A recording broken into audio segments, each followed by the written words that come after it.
The condition of this flooring, like, look at all that. It's freaking terrible. I need to redo my garage at some point soon. Like, even, look at that. That's just ugly.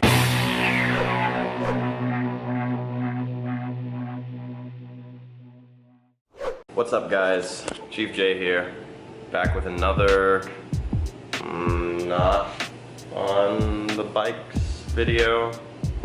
I know it's terrible. These things are getting so neglected lately, but the weather has been just utter garbage. It's been like raining, and when it's not raining, it's ridiculously hot and muggy, where like you put on your gear, you step out the front door, and you're just covered in sweat already. You know, they're still here. They're still kicking. But anyways, that's not the point of this video. The real point of this video is I want to talk a little bit about the Mustang, since it's been a few weeks since I put out the reveal on that. I think a little over 2. Whatever, anyways, let's get to it. So,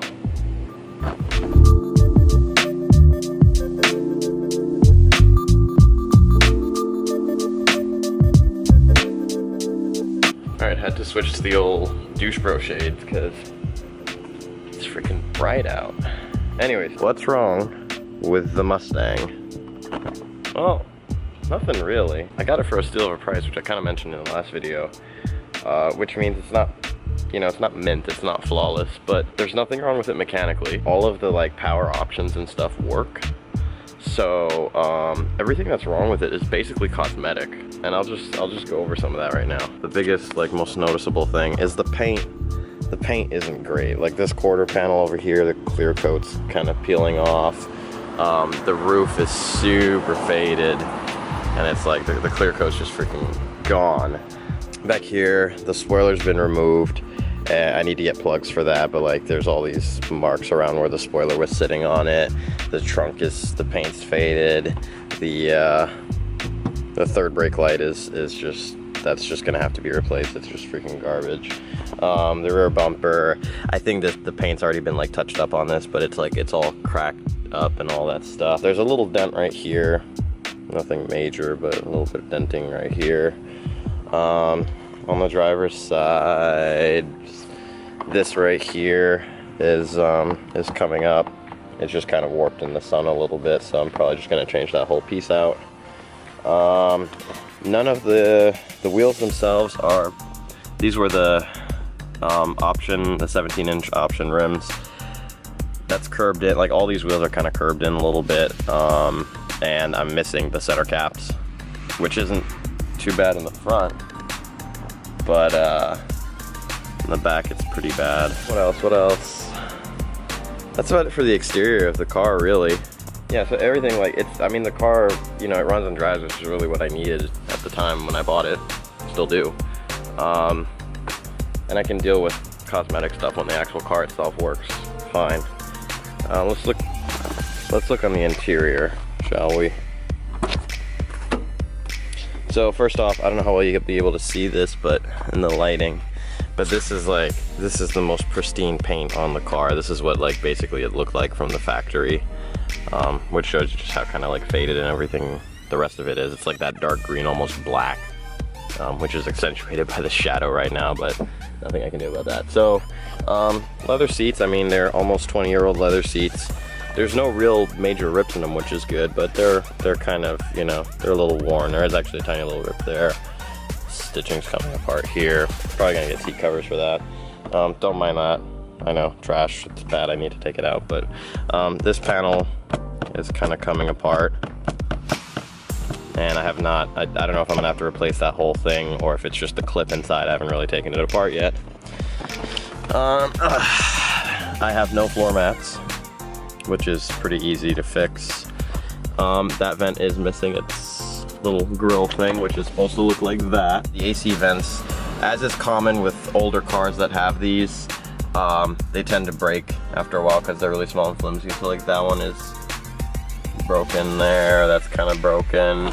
That one's really broken. This one actually is fine down here. That's what it's supposed to look like. Steering wheel has that little chip on it. Oh yeah, the this thing is, it's kind of hard to see exactly what's wrong with it on camera, but basically like the whole thing is cracked and broken, so it doesn't actually lock shut with this latch down here. It's supposed to, and it doesn't, because the latch just pushes up into it like that and won't lock. This whole trim piece right here is coming out, and it's cracked. Let me see, it's cracked there, it's broken in here, and it's cracked right here. But that just needs to be pulled and replaced. Really, honestly though, all things considered, I don't really want to go over what I paid for it, but it was under $3 grand for a GT with, I'd say, like average to low mileage for the age of it. I mean, it was driven, but it wasn't driven extensively. I mean, I can't complain. I mean, you're not gonna get a mint car for that price from that year. There's a trade-off somewhere. Either you're gonna pay, you're gonna pay more money and get, a car that has less cosmetic issues, or you're gonna pay the same amount I did and you're gonna get a car that's much higher mileage and is more mechanically used. But all in all, like, that's the thing, I'd rather do the trade-off of price and cosmetic issues, because I have an inexpensive, fully running car that I can fix the cosmetic issues without much of an issue. Like I mentioned in the other video, I plan on eventually dipping the car. And then everything else is, aside from the rims, are gonna be pretty inexpensive. I mean, it's just little plastic parts for the most part, here and there to replace, because if you know anything about 90s to mid 2000s Mustangs, plastic is supreme. Like, I don't know if you can hear this, but a lot of that kind of stuff in here. The interior is, they're not great in these cars, like, to be honest. They're comfortable, but compared to like a modern interior where it's soft touch everything, it doesn't have that. But it's what I wanted. I'm happy with it, and that's it really. So I think the first, aside from the mechanical stuff, like I've changed spark plugs and fluids and whatnot, taking it on a major road trip in a few weeks, a couple thousand miles total, and yeah, after that I can deal with whatever cosmetic issues there are as it comes along. Little interior trim pieces and that external trim piece that I showed that's bowing out, and the paint and all of that stuff. Like, I'll deal with that at a later time. For right now, is what it is. So thanks for watching, guys. Hopefully be doing more videos in the future. Of course I will. And I either be on the bikes or in the car or whatever. I've still got footage from like Arizona and stuff back in March, if I'm honest, that I still have to edit. I've been bad. I've been a very bad boy when it comes to that stuff. Anyways, guys, thanks for watching. I will catch y'all in the next video. See you later.